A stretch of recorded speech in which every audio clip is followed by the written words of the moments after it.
On va continuer sur le cours en parlant des propriétés à connaître sur l'espérance et la variance d'une variable aléatoire. Alors la première propriété importante, c'est que l'espérance d'une variable aléatoire est linéaire, on dit linéaire. Pourquoi? Eh bien parce que regardez dans la propriété qui est affichée, l'espérance de a fois x plus b, c'est a fois l'espérance de x plus b. C'est-à-dire qu'en fait, le produit par un nombre réel et l'ajout d'un nombre réel vont avoir, alors, pour la variable aléatoire, vont avoir pour effet de multiplier l'espérance par, par le nombre réel a et d'ajouter à cette espérance le nombre réel b. Et donc, si on multiplie par a toutes les valeurs prises par une variable aléatoire, l'espérance est multipliée par a. Je pense que c'est assez naturel si, par exemple, on reparle de l'activité, lorsque la mise lorsque les gains ont été définis, donc dans l'activité, ou bien même dans le jeu avec le casino, si on multiplie tous les gains par 10, il semble assez évident que en moyenne, on va gagner 10 fois plus. Donc c'est ainsi qu'il faut voir cette propriété. Alors démontrons-la, cette propriété. Je rappelle que au départ, dans cette partie sur l'espérance, la variance et l'écart type, on avait défini une variable aléatoire x, et on avait donné sa loi de probabilité sous la forme de ce tableau. Donc à partir de là, on va multiplier la variable aléatoire x par a et ajouter b, c'est-à-dire que toutes les valeurs prises par la variable aléatoire vont être multipliées par a et se trouver augmentées de b. Et donc on va écrire la loi de probabilité de cette nouvelle variable aléatoire ax plus b. Elle est bien variable et elle est bien aléatoire, puisque le grand X étant une variable aléatoire, les valeurs qu'elle prend sont liées au hasard, et elles sont variables, et donc a fois x plus b est bien un nombre qui est toujours lié au hasard et est variable. Et donc, la loi de cette nouvelle variable aléatoire, ax plus b, sera dans ce tableau, donc ax1 plus b, ax2 plus b, vous voyez, on multiplie toutes les valeurs possibles de la variable aléatoire par a, on ajoute b, et les probabilités, elles n'ont pas de raison de changer du tout, puisque la probabilité que la variable aléatoire x, grand X, prenne la valeur x1, c'est p1.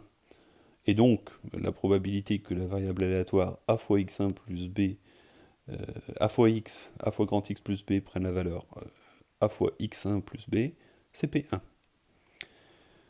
Et donc, d'après la définition de l'espérance, l'espérance de cette variable aléatoire ax plus b se calcule en faisant le produit dans la deuxième colonne du nombre de la deuxième ligne par celui de la première ligne. On ajoute dans la troisième colonne le produit de la deuxième ligne par la première ligne, et on continue ainsi jusqu'à la fin du tableau.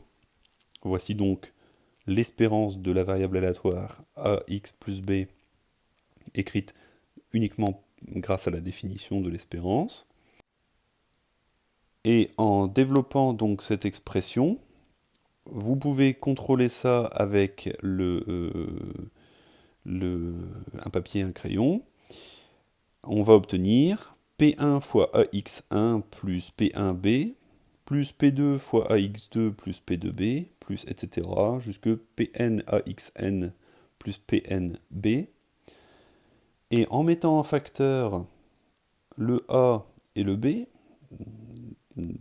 lorsque c'est possible, le P1AX1 devient A fois P1X1, le P2AX2 devient A fois P2X2, et donc on obtient A fois P1X1 plus P2X2, etc., plus PNXN. Et de la même façon, lorsqu'on a mis B en facteur, on obtient P1 plus P2, plus, etc., plus Pn. Mais vous reconnaissez dans la première parenthèse quelque chose, et dans la deuxième parenthèse, vous reconnaissez quelque chose. Mettez sur pause pour essayer de deviner ce que c'est. Voilà. Eh bien, c'est la définition dans la première parenthèse de l'espérance de x. C'est le produit des probabilités par les valeurs prises par la variable aléatoire et la somme de ces nombres. Et dans la deuxième parenthèse, on a la somme des probabilités de la variable aléatoire, de la loi de probabilité de la variable aléatoire, et ça c'est 1. Et donc on obtient bien A fois espérance de x plus B. Ce qui clôt la démonstration de la propriété de linéarité de l'espérance. Alors une autre propriété sur la variance, propriété que vous démontrerez en exercice, c'est la variance de a fois x, c'est a au carré fois la variance de x. On se doute un petit peu à ce stade de l'origine de ce carré, si vous avez suivi un peu ce qui a été dit précédemment. Et pour la deuxième égalité, la variance de x plus b, c'est la variance de x. Alors, puisque la variance rend compte de la dispersion des valeurs prises par la variable aléatoire autour de l'espérance, eh bien si on ajoute le même nombre à toutes ces valeurs, on ne va pas changer la dispersion des valeurs autour de l'espérance.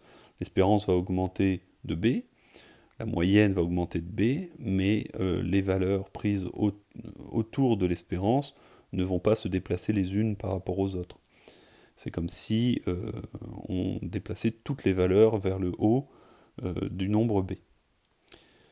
Alors la conséquence de la première des deux égalités, c'est que l'écart type de a fois x, c'est valeur absolue de a fois l'écart type de x. Je rappelle à toute fin utile que lorsqu'on écrit a avec deux barres, ça désigne la valeur absolue de a, c'est-à-dire le nombre a si a est positif, et le nombre moins a si a est négatif. Moins a, c'est l'opposé de a. Par exemple, l'opposé de 8, c'est moins 8. L'opposé de moins 12, c'est 12. Donc la valeur absolue de 5, c'est 5, parce que 5 est positif, et donc on obtient bien 5 lorsqu'on fait la valeur absolue de 5. Et la valeur absolue de moins 15, c'est l'opposé de moins 15, c'est-à-dire 15, parce que moins 15 est négatif. La valeur absolue de moins 15, c'est 15, la valeur absolue de 5, c'est 5, la valeur absolue de 8, c'est 8, la valeur absolue de moins 3, c'est 3. Voilà.